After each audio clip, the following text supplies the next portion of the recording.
Праздником вас! С Днем Победы! Ура! Ukraine সীমান্ত জুড়ে এখন কেবলই ধ্বংসের পদধ্বনি।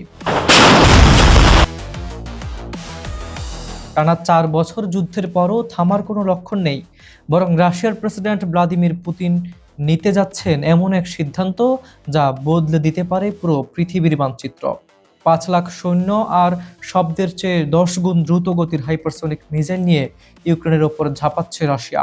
কিন্তু আসল আতঙ্ক সেনা সংখ্যার নয়, আসল আতঙ্ক লুকিয়ে আছে পুতিনের সেই গোপন বোতামে, যা টিপলেই মুহূর্তে ছাই হয়ে যেতে পারে আস্ত একটি দেশ।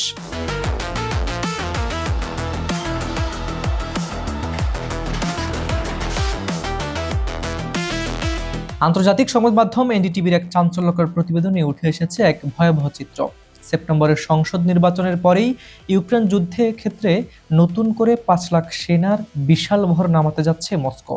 পুতিনের উদ্দেশ্য স্পষ্ট, যে কোনো মূল্যে ইউক্রেনের প্রতিরোধ ভেঙে গড়িয়ে দেওয়া।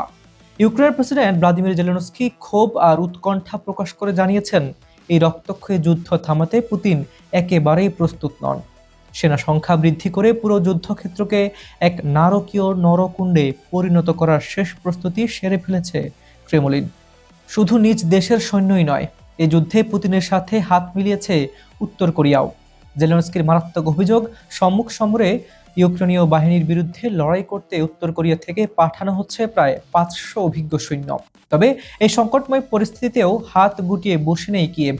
মাত্র এক রাতের ব্যবধানে ৪ শতাধিক আত্মঘাতী ড্রোন দিয়ে রাশিয়ার ভূখণ্ডে নারকীয় তাণ্ডব চালিয়েছে জেলেনস্কির বাহিনী।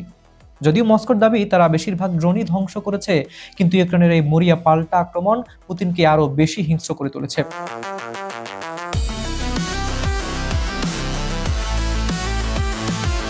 ইউক্রেনের জন্য সবচেয়ে বড় দুশ্চিন্তার কারণ হয়ে দাঁড়িয়েছে তাদের আকাশ প্রতিরক্ষা ব্যবস্থা। দেশটিকে রক্ষা করা বিখ্যাত আমেরিকান প্যাট্রিয়ট এয়ার ডিফেন্স সিস্টেমের মিসাইল ও মজুদ প্রায় শেষ হয়ে গেছে। ফলে আকাশপথে রাশিয়ার ছোড়া ভয়ালো ব্যালিস্টিক মিসাইল প্রতিহত করার আর কোনো ক্ষমতা কিয়েভের হাতে নেই।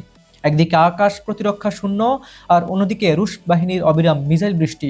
সব মিলিয়ে ইউক্রেনের টিকে থাকা এখন অলৌকিক ঘটনার মতো হয়ে দাঁড়িয়েছে। যুদ্ধের গতিপথ বদলে দিতে রাশিয়া ব্যবহার করছে তাদের সবচেয়ে ভয়ঙ্কর অস্ত্র, পলিসেনিক মডেলের হাইপারসোনিক মিসাইল। শব্দের চেয়ে অন্তত ১০ গুণ বেশি গতিতে ছুটে চলা এই মিসাইলটি প্রতিহত করার মতো এয়ার ডিফেন্স সিস্টেম বিশ্বের কোনো দেশের কাছে নেই। পুতিন নিজেই দাবি করেছেন এর গতি ও ধ্বংস ক্ষমতা অতুলনীয়। সবচেয়ে আতঙ্কের বিষয় হলো, এই মিসাইলের সাধারণ বিস্ফোরকের পাশাপাশি পারমাণবিক ওয়ারহেড যুক্ত করা সম্ভব। যুদ্ধের ময়দানে ইতিমধ্যে ৩ বার এটি ব্যবহার করা হলেও পারমাণবিক ওয়ারহেড এখনো যুক্ত করা হয়নি। তবে সেই দিন কি খুব বেশি দূরে নয়?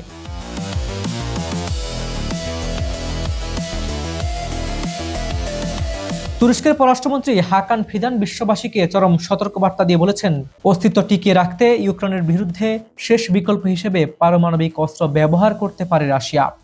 মার্কিন সামরিক গবেষণা প্রতিষ্ঠান আর্মস কন্ট্রোল অ্যাসোসিয়েশনের তথ্য অনুযায়ী বর্তমানে রাশিয়ার হাতে রয়েছে পৃথিবীর সর্বোচ্চ ৫,৪২০টি পারমাণবিক বোমা। পুতিন যদি একবার এই চরম সিদ্ধান্ত নেন, তবে পশ্চিমা সামরিক জোট ন্যাটো সরাসরি যুদ্ধে জড়িয়ে পড়বে। ইতিহাস সাক্ষী দেয়, অহংকার আর পারমাণবিক ক্ষমতার লড়াইয়ে কখনো সাধারণ মানুষের জয় হয় না।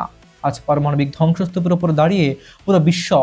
রাশিয়া কি সত্যি পারমাণবিক বোতামে চাপ দিয়ে বিশ্বকে ধ্বংসের মুখে ঠেলে দেবে, নাকি ইউক্রেন পারবে এই মহামানবীয় তাণ্ডব রুখে দিতে? অনুষ্ঠানটি আপনারা পৃথিবীর কোন প্রান্ত থেকে দেখছেন কমেন্টে লিখে জানান। বাংলাদেশ, ভারত, আমেরিকা, ইউরোপ, মধ্যপ্রাচ্য, যেখান থেকে দেখুন না কেন, আমরা আপনার মতামত শুনতে চাই। সাবস্ক্রাইব করুন চ্যানেলটি, কারণ আন্তর্জাতিক রাজনীতির এমন হট টপিকের আপডেট শুধু এখানেই পাবেন। বিজ্ঞাপন ও প্রমোশনের জন্য ডেসক্রিপশনে দেওয়া নম্বরে সরাসরি যোগাযোগ করতে পারেন। আজ এ পর্যন্তই। আমি হাবিবুর রহমান নিশান আজ এখানে বিদায় নিচ্ছি। দেখা হচ্ছে পরবর্তী ভিডিওতে নতুন কোনো ইস্যু নিয়ে। ততক্ষণ পর্যন্ত ভালো থাকুন, সুস্থ থাকুন। আল্লাহ হাফিজ।